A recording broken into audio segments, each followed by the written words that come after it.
What up everybody, just Joji here. We got a lot of books we got to send out before Christmas. You can see that these are all the books that still need to get listed.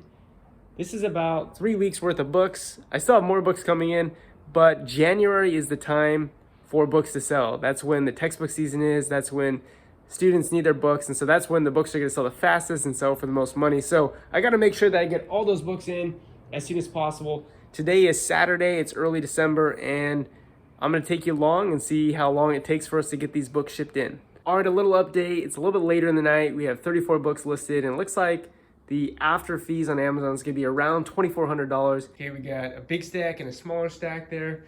We have some loose leaves that I'm going to need to put into some sleeves, some poly bags, and then we have two bigger stacks here still. What I'll probably do is make this one shipment, so probably add maybe 5 or 6 more books to this shipment and then send this off to Amazon as just one shipment and then have this as a second shipment, just because it's a lot easier if you break it up. You don't want to have like a whole bunch of books for one shipment, just in case the shipment gets split and you have to go to different warehouses.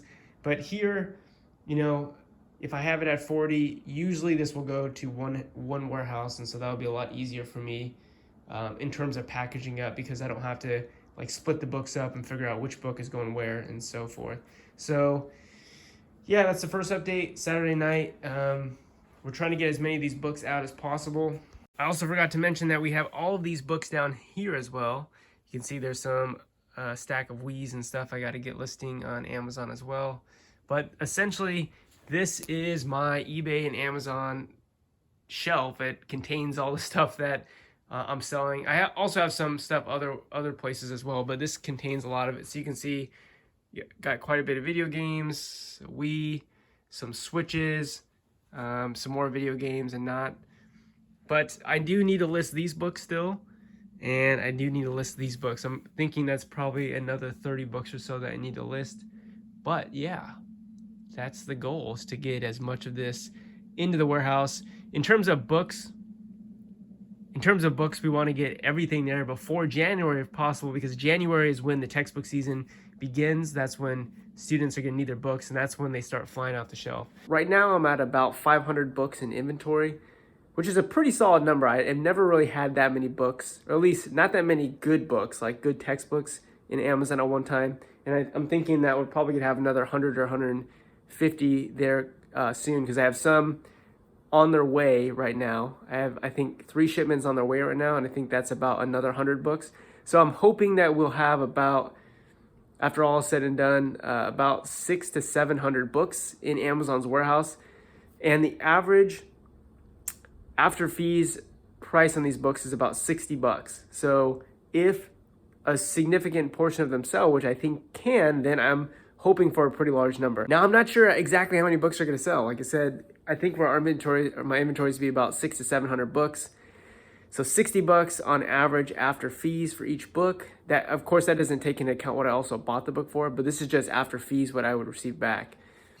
But I'm thinking that my goal for January is to try to sell about $20,000 worth of books. I don't know how far we're gonna, I don't know where we're gonna, how far or how close we're gonna get to that. We might fall a little bit short. We might fall a lot short. We might go way over. I actually really don't know what to expect. I know that in August I did about $14,000 in sales, but I think at that time I only had in inventory about 300 books. So we're literally going to be doubling the inventory for January. January is the textbook season. I think that there is a good opportunity for a lot of books to go off the shelf. So again, I'm trying to get all these books in hopefully before January. Something else I also have to do is just reprice my books, because a lot of the books that have been there for a month or 2 months or 3 months or maybe even 4 months, and so I need to reprice. So that's also another thing, going through all my inventory and just repricing them. And most of the books right now I'm going to try to list the higher end of the scale, meaning I'm not really listing at the lowest used price on Amazon, because when it's textbook season, there's a lot more demand. And so usually the price on most books will shoot up really, really quickly. And a book that maybe was selling for $50 literally in a matter of a couple of days can be $70, and then 2 more days be $90, and then $120. So it's pretty crazy how much the price of a book can increase in a short period of time. Which is also to say that if you're somebody buying textbooks, like if you're in school or if you know somebody in school, make sure that they're buying their books ASAP, like as soon as possible, because hours matter. Like literally hours can matter between spending, 20 fewer dollars or not. If you know what books you need for a class, then get them as soon as possible, because a week difference can make a huge, significant difference. Like, I don't know, if you need 4 or 5 textbooks, that you could probably save well over $100 just by buying them at the beginning of the textbook season before everything gets crazy. So in January, that'd be early January, like the first week of January, or even the last 2 weeks of December would probably be best. And then for the August rush for textbooks, probably if you wanted to buy them, probably like in late July, that'd be the best time to buy. All right, so a little update. I got 44 books listed right now. This is gonna be my first round. You can see after fees, it should be around $3,100. And again, I am pricing them a bit high for the textbook season coming up. So that is what I have going on right now. Here's what it looks like. So what I'll show you now is how I package them in the boxes and how I get them ready to be shipped off to Amazon. All right, so here's how I box my books up. I have a box here. It's just a 15 by 12 by 10. I got this from Walmart. I think they're $1 or maybe even less than $1 at Walmart, but what I do when I go there is just pick up a whole bunch. Now, I've been using these boxes for the last couple months and they work pretty well. Like, I try to not have to use a box cut or box resizer, only because that just takes more time. So it'd be better if you can just find boxes that will always fit your books. So I'm gonna experiment out with some other box sizes. I actually just bought 25 boxes that are 12 by 12 by 10, because I think that that's the perfect size for shipping out books for me. Now, one thing to note is if you are sending products or books in Amazon, your boxes can be up to 50 pounds. And I used to ship books in boxes that weighed 50 pounds. What I found is that it was actually hurting my back and it was probably annoying the UPS workers. So I decided in my business to stop doing 50-pound boxes, just because at the end of the day, the reason why I'm doing all these side hustles, try to make all this extra money, is to eventually reach financial independence.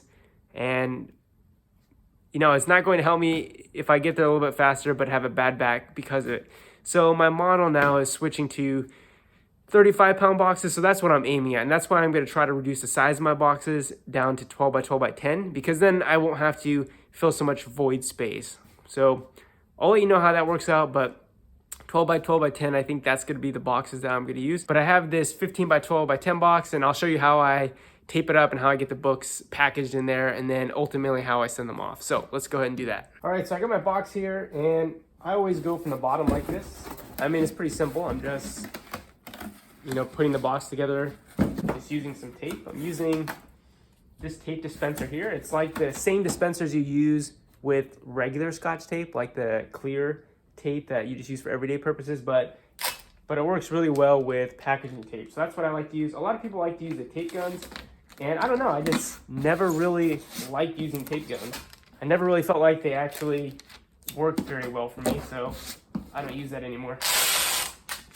But essentially, this is what I do. I just put 3 pieces of tape down this way, turn the box the other way. This.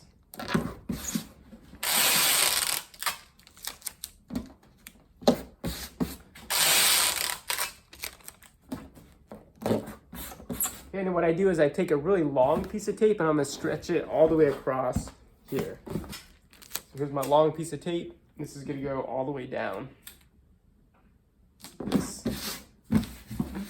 Okay, and then what I'm gonna do next is just go ahead and put some tape alongside here just to make sure that it's completely secured. And I don't know, what do you think in the comments? Do I over tape my boxes? It's gonna be about 35 pounds of books in here, and potentially that could be, probably 10 to 12 books. So that's probably, what, $600 to $700 after fees. So I mean, am I gonna spend a little bit more tape to make sure my investment gets to the warehouse? Probably.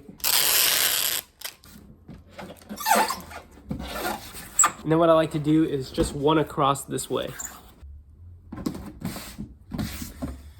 All right, so that's how I get the box set up. Then what I'm gonna do is take some craft paper and put it inside. So I just have this roll of craft paper, and all I'm gonna do is tear a piece off, about this size.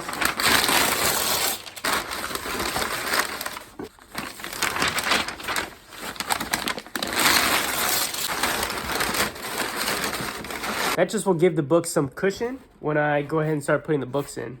Now, like I said, I like to keep my boxes around 35 pounds. So what I'm gonna do is actually weigh out the about 35 pounds worth of books. And then I'm gonna go ahead and put the books in there. So let me show you how I do that. Here are all the books. They weigh 35 pounds. I'm gonna put the box on top, as you can see here, and you can see that the weight comes out to about 36. I'm also gonna put some packaging material in there, some more of this craft paper to make sure that the books don't rattle around. And so what I'm gonna do is just go ahead and put 37 pounds on the box just so that I remember what it weighs and I don't have to go back and re-weigh it. All right, so now packaging the books. What I like to do is put the spines down. And so you can see this would be the spine of the book, right? And so I just like putting the spine down this way. And so I'm just gonna go all the way across like this in a row.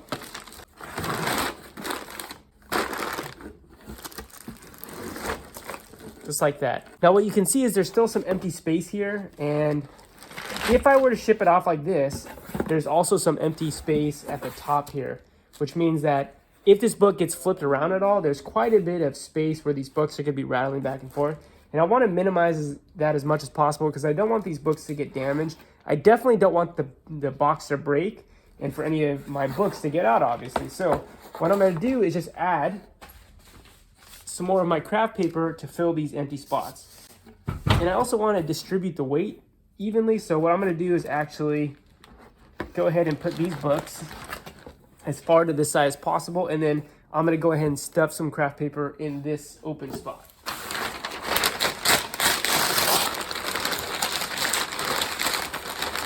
That will serve to act as like a buffer or another book, as if there were a book there.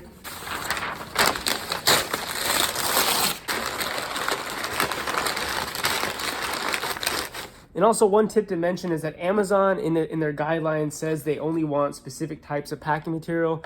That would be craft paper or bubble wrap. You definitely don't want to use packing peanuts. You don't want to use newspaper or grocery bags. They don't want you to do that. And while I'm sure some people do that and don't get caught and don't get in trouble, it's in their guidelines to not do that. I got this craft paper on Amazon. I can't remember how much it was, probably like 15 bucks for an entire roll. It's lasted me this whole year and there's still quite some more left. So you can see all that we have left is to fill in some more empty spots. There's some holes down between the sides here, and there's still some spacing up here. I could use a box resizer, but I'm not going to do that. I'm just going to fill this empty spot with craft paper. And this is what I was saying earlier. In your business, try to figure out how you can streamline things and make them efficient. And you can see that here is one of those inefficiencies where I'm now spending time trying to pack all of this empty space. That's why I went ahead and ordered a little bit smaller boxes, because I think it's going to take me less time to get them put in the box because I'm not going to have to fill so much void space.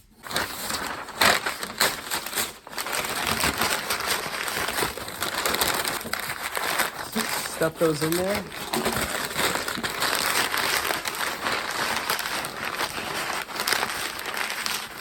And that's just going to make sure that the books don't move around. I still have the other side to do as well. You can see that if I shake the box, they're not really moving at all. Nice to go. Now we just have to fill this top layer.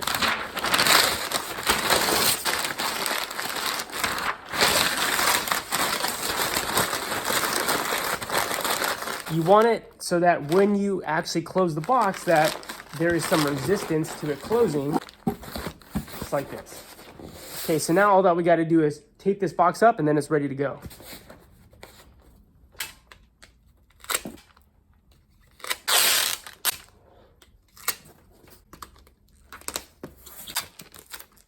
Flip it around.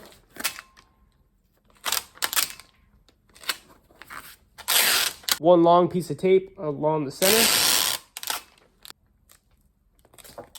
And then on the side as well, like this. And that's the way that I package one box. So this is now ready to go. But there's still 2 more stacks of books. This is probably going to be at least 2 more boxes, maybe even 3 boxes, because again, I'm only trying to do 35 pounds. And so let's go ahead and do that.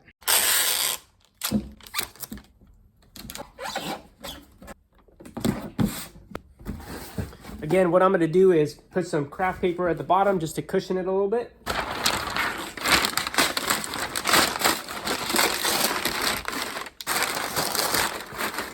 Okay, that's good. Next step is to go and weigh out another 35 pounds-ish of books.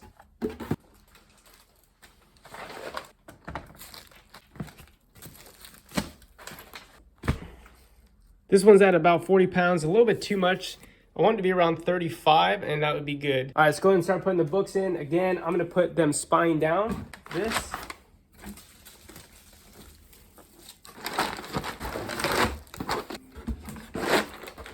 Again, you'll see there's some empty space here, so I'm just gonna put some void fill in there with some craft paper. I also have some bubble wrap, so I might also do that.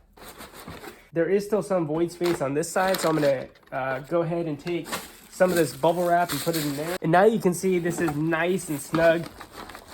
Shake it around, it doesn't really move. That's exactly what you want.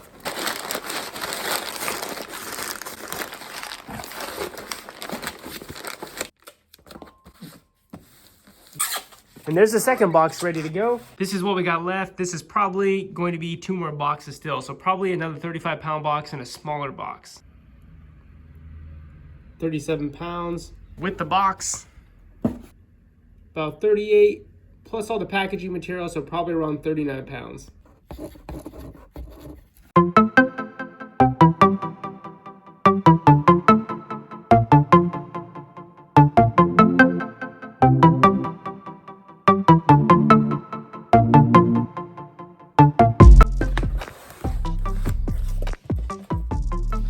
All right, doing this is kind of like that game Tetris, you know, back in the day where you got to get all the blocks to fit together. Essentially, that's what it's like with your product. You're trying to get them all to fit in a box. This is just a box that I had left over where I actually received some books in this box. And you can see that I didn't actually put any void fill in the bottom because I didn't know if it was all going to fit, but it works. It looks like it's going to fit perfectly. There is some empty space there still, so I'm going to go ahead and put some void fill in there.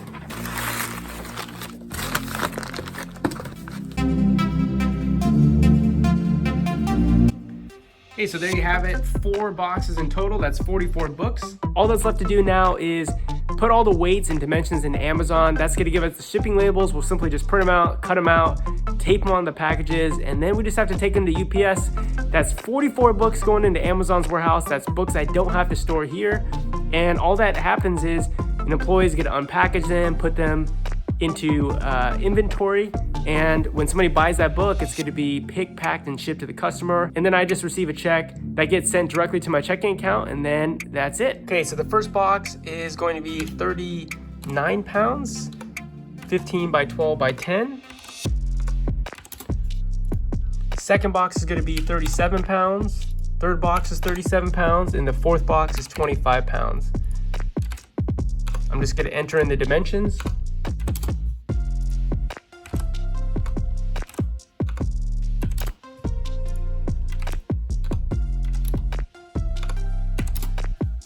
So you can see now that I have all of my boxes and dimensions there. You can see it's a total weight of 138 pounds. And so my guess is that I usually pay around 30 cents a pound to ship products. So I'm gonna guess that this is gonna cost around 40 bucks. But let's see. Yeah, and it costs $37.49. Now, one thing about the shipping labels, you want to make sure that you put them on the panels of the box and not where the employee is actually going to slice the box open. So you want to make sure that they're on the sides like this. And you don't want to do this because if they slice through it, then that barcode becomes a lot harder for them to read, and then they have to figure out whose box it is. It just takes some more time. So make sure that when you are putting your labels on the box, you have them on the sides just like this. So that was the first big stack of books. 4 boxes ready to go. Still a whole bunch left to list. But that's it, guys. 44 books. We got a number, probably around 80 more books left to do, and I'll show you how to do that. But we're trying to get all these books in before the textbook season, before January kicks in. And yeah, hopefully we have a great month. So I'll take you along, and thanks so much for joining, and consider liking and subscribing. Thanks.